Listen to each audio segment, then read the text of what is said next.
I've actually jumped online tonight, watched Scott and Dean and their beer Tesco collaboration review. I love the fact that Scott didn't like the tropical from Vocation. I didn't like it either. And I also jumped on Steve's brewing channel, good man, and I watched a bit of his as well while I was eating my dinner. So sorry I didn't comment too much, but yeah. Start of a channel, you know, it's difficult, isn't it? Getting you.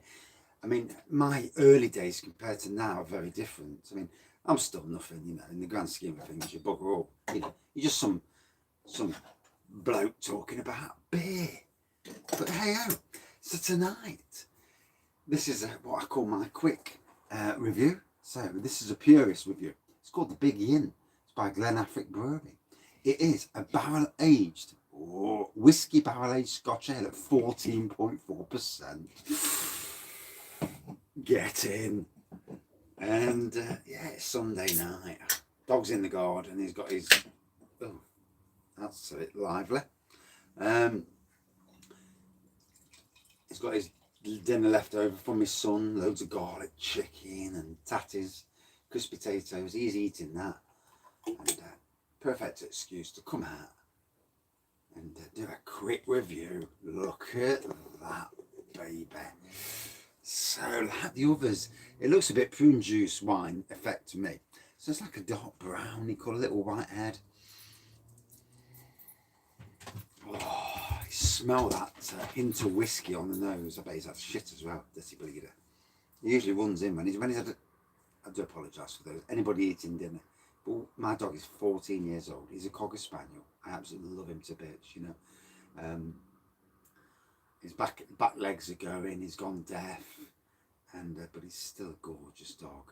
And he has a shit, and it's like he's won the Olympics. It's like, yes, I've had a shit, and he just runs around like an absolute complete nutter.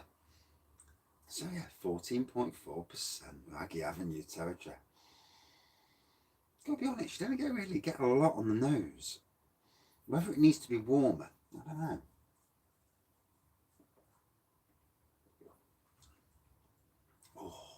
So it's like an imperial stout in some ways. You can taste the strength of the beer. Gives you that wallop. It's a good thing I'm not at work till 7 in the morning. I ain't got to leave here till 6:30, so I shall be nice and sober beforehand.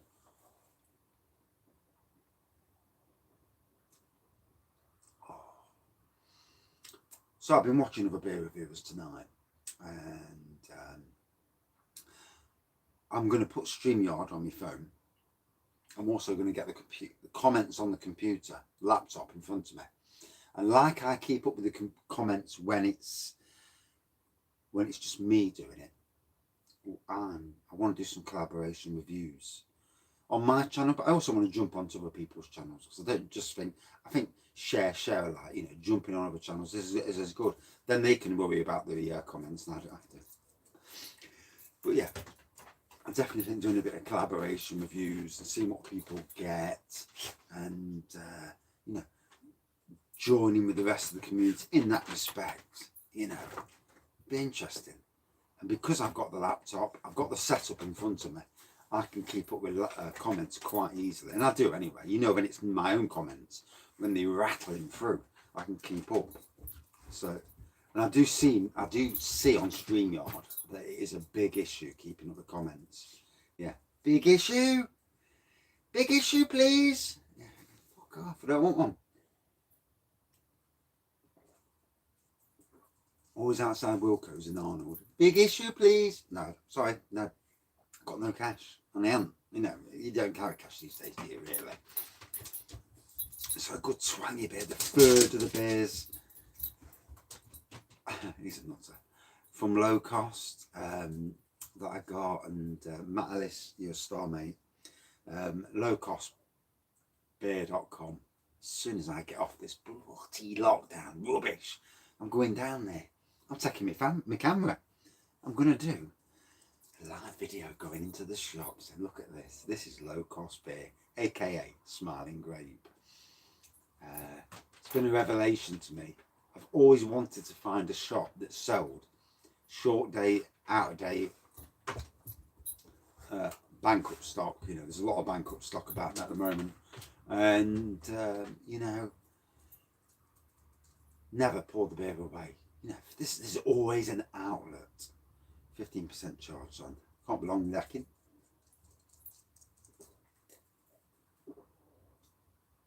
Bloody immense flavour. You really get the whiskey element coming through.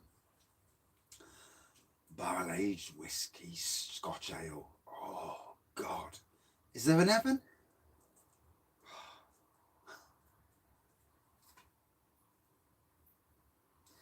You know, when you look back at some dark times in your life, and we've all gone through dark times. You know, we've all gone through times where we question life, and, you know, whatever. Unless you're lucky. If you're lucky, that's fair play. Fair play to you. You know, if you've been lucky not to suffer dark times, fair play. But for a lot of us, we have. And you know, when you come out of that and you see the road ahead, and where at one stage the tunnel, there was no light in the tunnel. When you can see that tunnel and it's so clear, it's like daylight in front of you. It's an amazing feeling, truly amazing.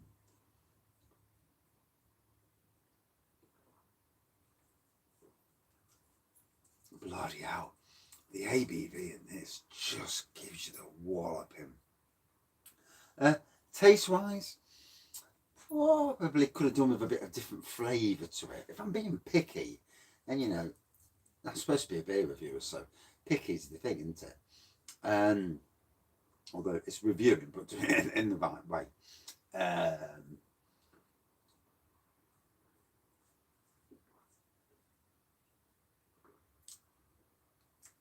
It's great for me now because I've basically made my mind up that anything I drink, I review. One, it's a ball ache to do a review if you want to drink, so that stops you overly drinking. But also it gets more reviews out there, you know. It's so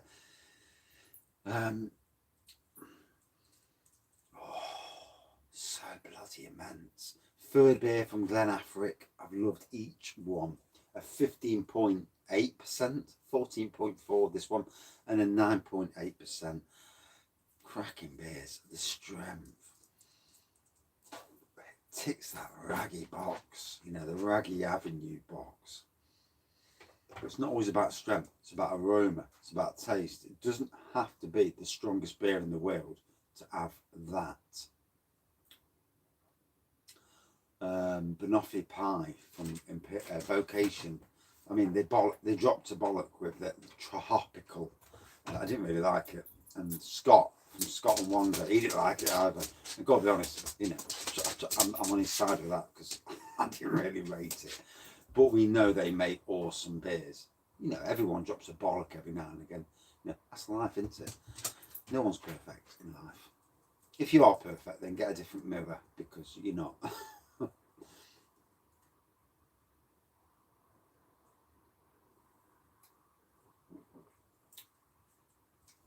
Oh, bloody hell. That's got some proper nads on it. So, all about the strength, you know, you do get the whiskey element all the way through. Not masses of taste, to be honest. Good whiskey strength. A 14.4, you can't fault it. Out of 5 for me. I'd say about a 4.2 out of 5. So it just goes to show you, it's not always about the ABV. Good beer, though, nonetheless. Right, that's it for this review. Thank you all for watching, commenting, subscribing and liking. And we'll see you soon. Cheers.